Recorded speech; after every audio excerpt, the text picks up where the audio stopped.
Olá pessoal, sejam todos bem-vindos. Hoje nós iremos dar seguimento ao nosso conteúdo falando de um tema muito importante dentro da geopolítica atual, que são as relações comerciais mundiais. Hoje a gente vai falar mais especificamente sobre a gestação desse comércio mundial, né? Por que acontece trocas, por que acontecem trocas comerciais em escala mundial, né? O que leva esses países a estreitarem laços comerciais com seus pares, caracterizar a evolução deste comércio, principalmente no que diz respeito ao período que compreende pós Segunda Guerra até os dias atuais, né? Entender também a participação de algumas instituições supranacionais na regulação desse comércio, né? Afinal de contas, assim como nós temos regulamentos, regulação nacional, regional, em relação a blocos econômicos, nós também temos organismos que fazem o papel de regulador, né?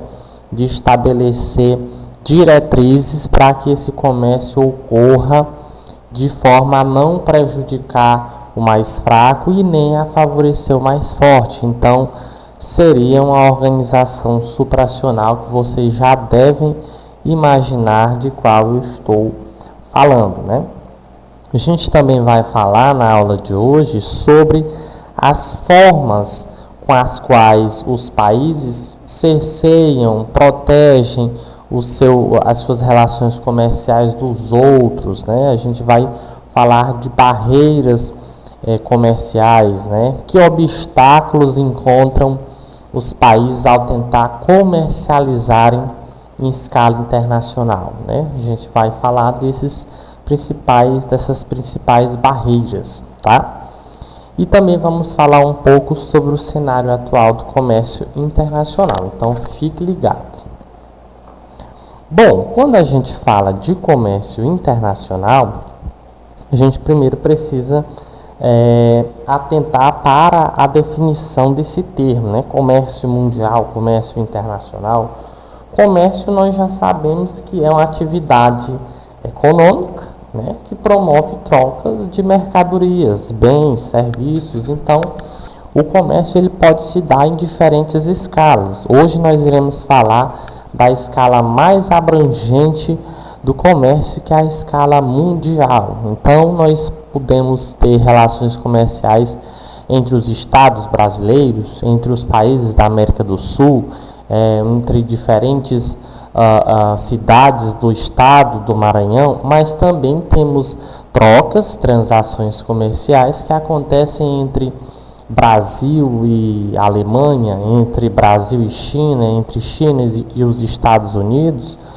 E agora, com o atual cenário, não sei se vocês se ligaram nisso, nós tivemos muitas transações comerciais internacionais motivadas pela necessidade de abastecimento de produtos ligados ao combate ao coronavírus. Então, nós tivemos um aumento de transação de produtos, né, de bens comercializáveis, principalmente relacionados a esse setor, esse segmento, né? Que país pode oferecer e que país precisa comprar.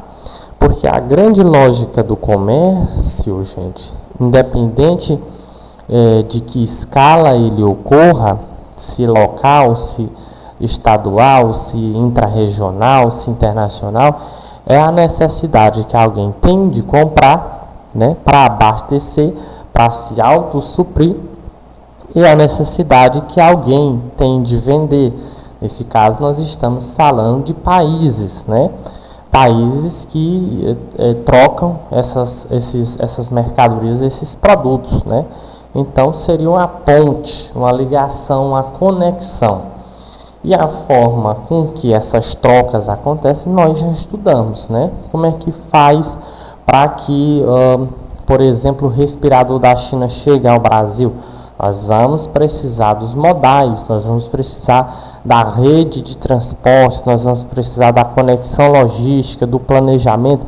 Tudo isso nós já estudamos em outros momentos de nossas aulas. Então, a forma como a troca é concretizada, é operacionalizada, vai depender de condições distintas, né, que vão passar, por exemplo, desde o regime político que vigora naquele país que vende, naquele que compra, a disponibilidade de capacidade de entrega, né, às vezes eu tenho produto para vender, mas não tenho capacidade de entrega, né, então precisa aí entrar uma outra corporação, a outra empresa logística que efetive a transação, e a gente vai perceber que em escala internacional a participação dessas empresas de logística são muitíssimo importantes, né? Tendo em vista que é um comércio que é feito por via marítima, via aérea, né? Então há necessidade de uma grande cadeia logística para operacionalizar essas trocas que, como nós já citamos,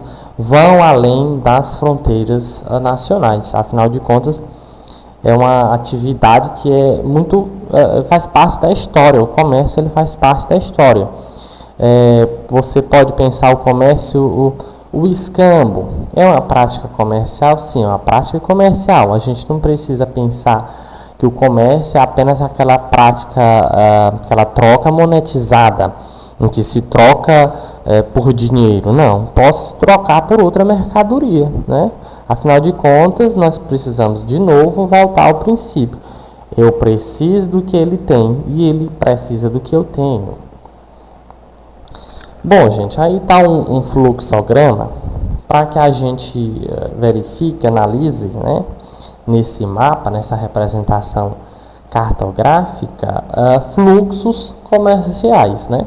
Evidentemente que essa representação é de 2006, mas ela mostra uma tendência que nós estamos acostumados a ver, que é a tendência de trocas comerciais entre Estados Unidos, entre o Pacífico, a Europa, menor participação de países ou de regiões da África, da América do Sul, né?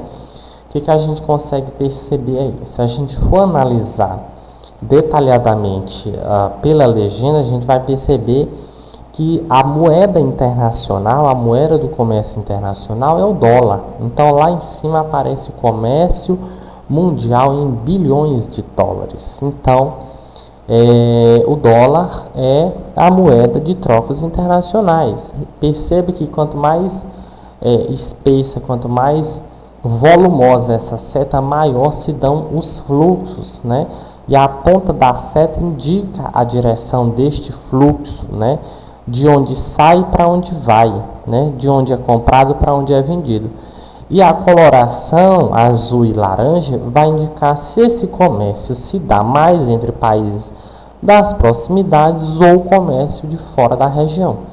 Se eu for pegar, por exemplo, países da América do Norte, né? Está representado aí por esse setor circular, a gente vai perceber que existe um fluxo comercial praticamente equivalente entre países da região e países de fora da região. Agora, quando eu pego, por exemplo, a Europa, eu vou perceber que quase 75%, né, ou seja, quase 3/4 do que é comercializado em escala internacional são com países da própria Europa Ocidental.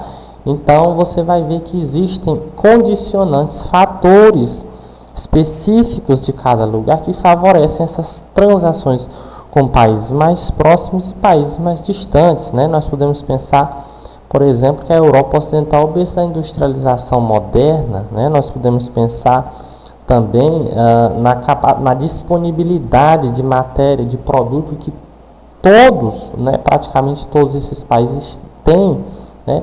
Quando eu vejo um país comprando mais de fora, distante, ou seja, não está comprando os seus vizinhos, é provável que aquilo que é necessário para abastecer o comércio interno, aquilo de produto, de serviço que é necessário, não tem ali. Então a gente precisa recorrer a quem tem. Isso vai depender da especialização técnica, isso vai depender da capacidade produtiva, né? Isso vai depender da disponibilidade de matéria-prima, isso vai depender, por exemplo, da existência ou não de barreiras comerciais. Então, existem muitos fatores que explicam essa distribuição desigual das relações comerciais. Eu citei um fator que parece que nem faz parte do rol do conjunto, mas o regime político.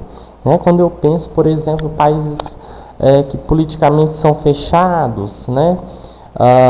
Países que ainda existem aquilo que a gente chama de economia de mercado mista, né? Com sistema político com algumas diretrizes, mas o comércio se realiza de outra forma. Então, você vai encontrar diferentes condicionantes para explicar estes fluxos internacionais, né? E repare que a gente tem 3 setores principais: Estados Unidos, países do Pacífico, Sudeste Asiático e Europa, né? Seriam os 3 principais eixos comerciais aí representados em 2006. Bom, gente, como eu falei para vocês, para regular, para fazer a gestão do comércio internacional, a gente tem uma instituição supranacional que a gente chama de OMC, perdão. A OMC, em outros momentos, já se chamou Organização Internacional do Comércio, né? E ela teve o seu apogeu, o seu desenvolvimento, principalmente após a Segunda Guerra Mundial, e nós vamos entender posteriormente o porquê disso, né? Bom, mas a OMC, como Organização Mundial do Comércio, ela tem uma função essencial, né? Ela vai arbitrar sobre o comércio mundial, né? Coisa que não se consolidou com o acordo de Bretton Woods em 44, né? Vocês que fizeram a leitura prévia do nosso material puderam perceber isso, que a necessidade da OMC foi em consolidar, né, uma instituição internacional que elaborasse acordos comerciais multilaterais entre os seus países membros, né, que resolvessem a questão da negociação e redução da eliminação de barreiras, obstáculos comerciais entre países, principalmente as tarifas, né, lidar com regras para reger a conduta do mercado internacional. E aí a gente volta a frisar para tratar os iguais igualmente, os desiguais desigualmente, né? E se a gente for pegar um conjunto de países que integram esse organismo, né? Em 2015, por exemplo, nós tínhamos 164 membros de 193 países que faziam parte da ONU. Então, de todos esses 164 países, para vocês terem uma ideia, isso era praticamente 98% de tudo que se comercializava internacionalmente em 2015. Então, a OMC é o órgão supranacional que rege o comércio internacional. Então, a gente precisa entender, saber a importância que tem esse órgão, porque quando eu digo 98%, a gente tinha alguns poucos membros observadores, e a maioria desses membros estavam em terras africanas, né? Que a gente viu pela representação cartográfica de fluxo comercial que praticam o comércio internacional de forma bastante reduzida. Então, a importância para o comércio internacional é pequena. Agora, quando você pega os países que efetivamente estão realizando trocas comerciais, a OMC regulamenta 98%, né? A maior parte dos países membros da OMC, eles possuem uma representação diplomática, até mesmo mantendo embaixadores, né? Então, o que você vai perceber é que se criou um fórum de regulamentação, de deliberação, de negociação, supervisão de políticas comerciais internacionais, né? E aí a gente precisa ver que esse organismo, né, foi criado oficialmente em 1995, porque no pós-Segunda Guerra Mundial a gente estava precisando organizar o cenário para que o comércio internacional acontecesse, tá? E aí, gente, você pode pensar, por exemplo, a gente vai já responder essa pergunta, eu não vou nem me adiantar. Bom, o que leva um país a realizar comércio internacional com outro, ou com outros, ou entre blocos, intrablocos, né? Nós já falamos muito disso. Se a gente for pegar aquele texto de abertura da página 42 do Paulo Mesquita, ele diz no primeiro parágrafo, né, até parafraseando Platão, que seria impossível fundar uma cidade num local em que não houvesse a necessidade de importar nada. E para importar seria necessário produzir não apenas aquele de que se necessita, mas também aquele de que é demandado por seus fornecedores. De novo, voltando à lógica que a troca depende de quem está precisando comprar e quem está precisando vender. Não há país no mundo que seja autossuficiente. Os Estados Unidos, a China, são países que hoje protagonizam a guerra comercial, a disputa mundial comercial pela hegemonia do comércio, né, da venda, comercialização de produtos, bens. Bom, mas ainda assim não são autossuficientes, ainda assim precisam demandar matéria-prima que seja, né, commodities, como a gente pode ver. O que mais a China compra do Brasil? Commodities. O que nós mais compramos da China? Industrializados. O que muitos países importam dos Estados Unidos? Tecnologia, para implementar nas suas linhas industriais. Então veja que tem alguém que tem algo que eu preciso, mas que eu não produzo, né? Mas aquele que produz o que eu não tenho também precisa daquilo que ele não produz e que eu tenho disponível a vender. Então isso é a lógica do comércio internacional. Até naquele livro do Adam Smith, A Riqueza das Nações, ele diz que se um país estrangeiro pode nos fornecer um produto a custo menor do que nós, melhor adquiri-lo com o estrangeiro, né? Parte da nossa própria produção, da qual a gente precise obtenha alguma vantagem. É aquele velho princípio. Por exemplo, o alfaiate não tenta fabricar os seus sapatos, né? Mas ele compra os sapatos. O sapateiro não tenta fabricar suas próprias roupas, mas ele compra do alfaiate. É exatamente isso que ele está querendo dizer, que existe uma noção de vantagem comparativa para aquilo que eu quero comprar e para aquilo que eu preciso vender. Ou aquilo que eu estou precisando me abastecer e que o outro pode comprar. Então, às vezes, é muito mais conveniente o Brasil exportar determinados produtos industrializados da China do que aqui produzi-los. Talvez o custo fosse, inclusive, maior, né? Então, é o que a gente chama de noção da vantagem comparativa, tá? Bom, para a gente não se alongar muito nessa discussão, por que os países fazem comércio internacional? Porque nenhum país do mundo é autossuficiente em nada, tá? Em tudo, perdão. Então, assim, o país que está fazendo transação comercial, ele está fazendo porque é necessário, não porque ele queira, né? Então, ele precisa abastecer um determinado segmento e essa troca, essa compra e venda, ela fortalece as relações comerciais e políticas entre esses países, né?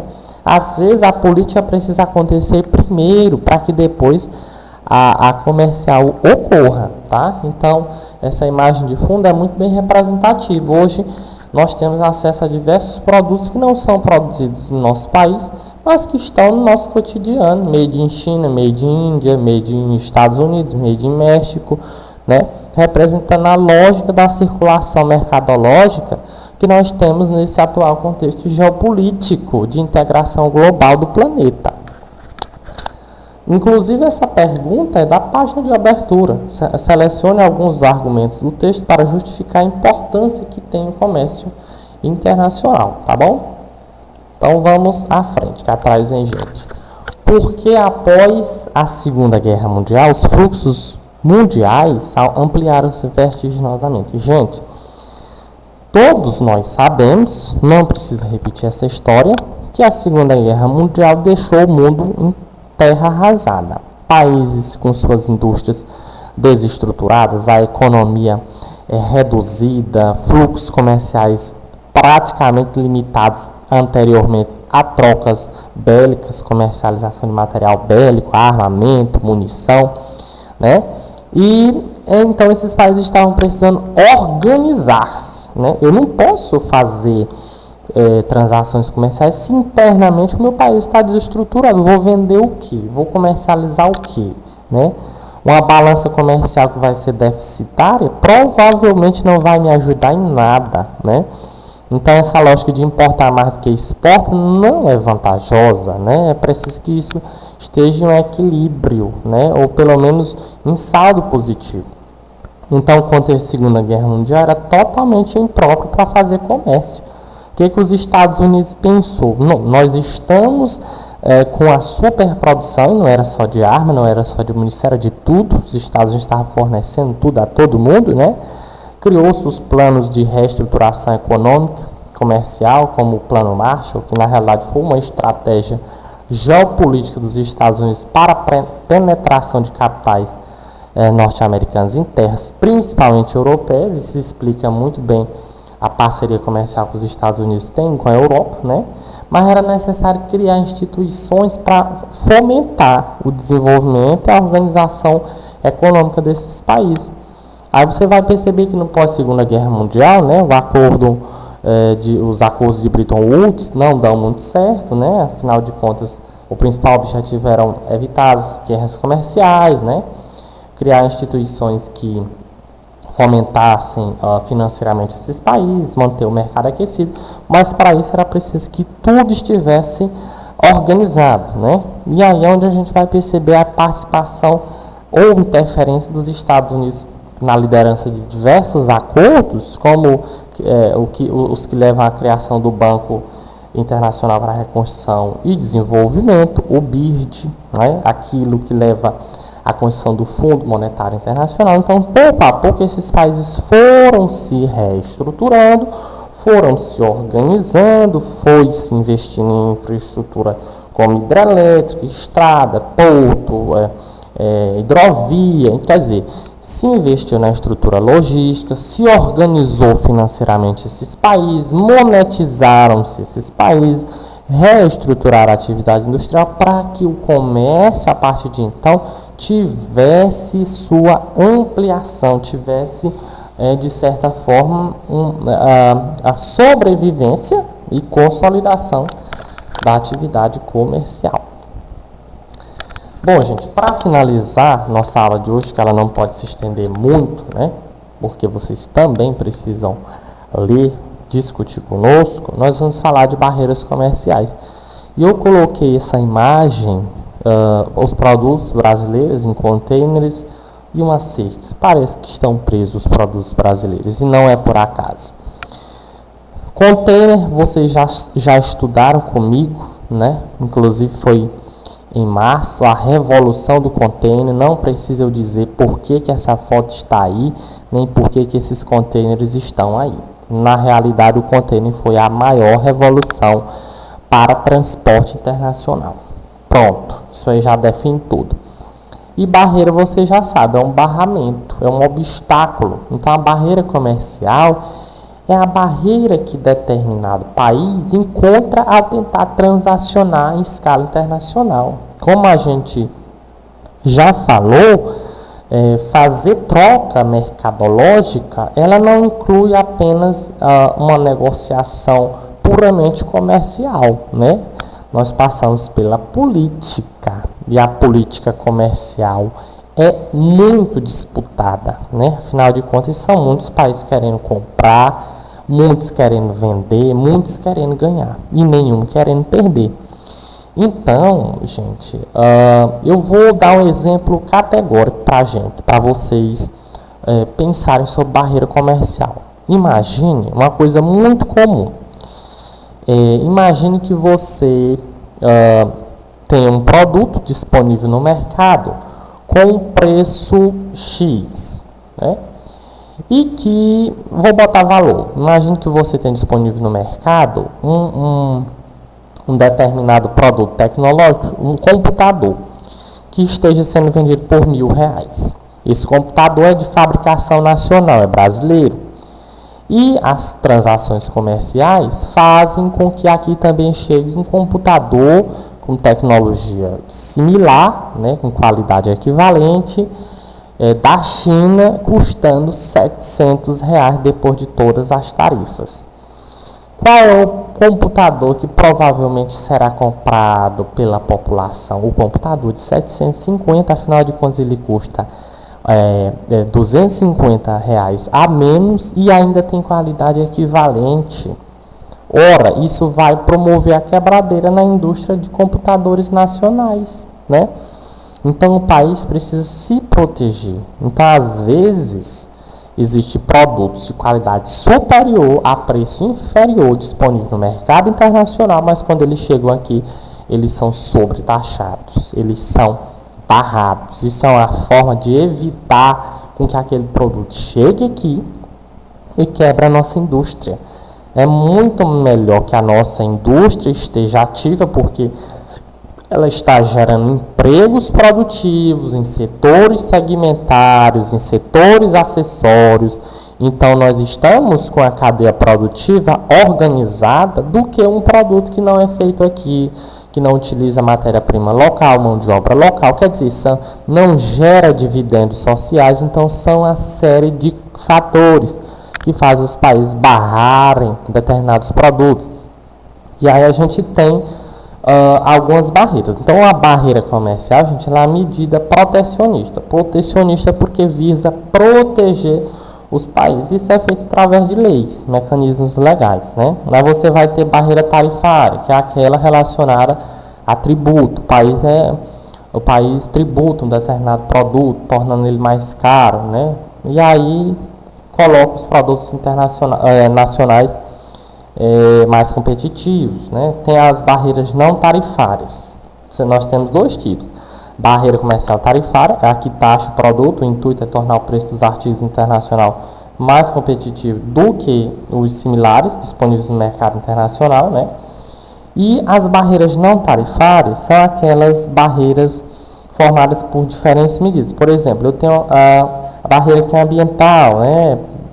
Tendo em vista, por exemplo, cortar a importação de uma empresa cujos preços que são mais baixos praticados no mercado internacional é resultante do não cumprimento de normas ambientais, né, consolidadas. Então, aquela empresa que não ajuda o meio ambiente, produz, por exemplo, provocando algum tipo de dano. Vou ter, por exemplo, as barreiras sanitárias aplicadas para proteger a saúde da população em relação à presença de um determinado agrotóxico ou da forma como aquele produto foi produzido, né? Eu vou ter, por exemplo, barreiras técnicas, que são regulamentos técnicos para a produção de determinados produtos, como não uso de um determinado componente, uma tinta, um pigmento, que são prejudiciais à saúde. Bom, nós vamos ter diversas barreiras não tarifárias, o antidumping econômico, social, ambiental, subsídios. Então, eu não vou falar de todas elas, porque são muitas, né? Mas vocês vão fazer a leitura na página 46, né? Nós temos também as medidas de salvaguarda. O que é importante que vocês entendam é que barreiras comerciais podem ser entendidas como qualquer lei, mecanismo, política, medida, prática de um governo que imponha restrição a um produto do comércio exterior. Gente, eu vou recomendar que vocês façam a leitura do nosso material até a página de número 47, né? E nós temos algumas questões para realizar que eu vou colocar disponível na plataforma Plural, tá? Estou aguardando a participação de todos vocês. Esse assunto é importante, certo? Dos mais importantes dentro da geopolítica que nós estamos estudando no terceiro ano, certo? Então é importante que vocês tenham em mente as barreiras, que vocês tenham em mente características do comércio internacional e a evolução dessa atividade econômica no mundo, principalmente pós-Segunda Guerra Mundial. Vou encerrando por aqui, deixo um abraço fraterno a todos vocês.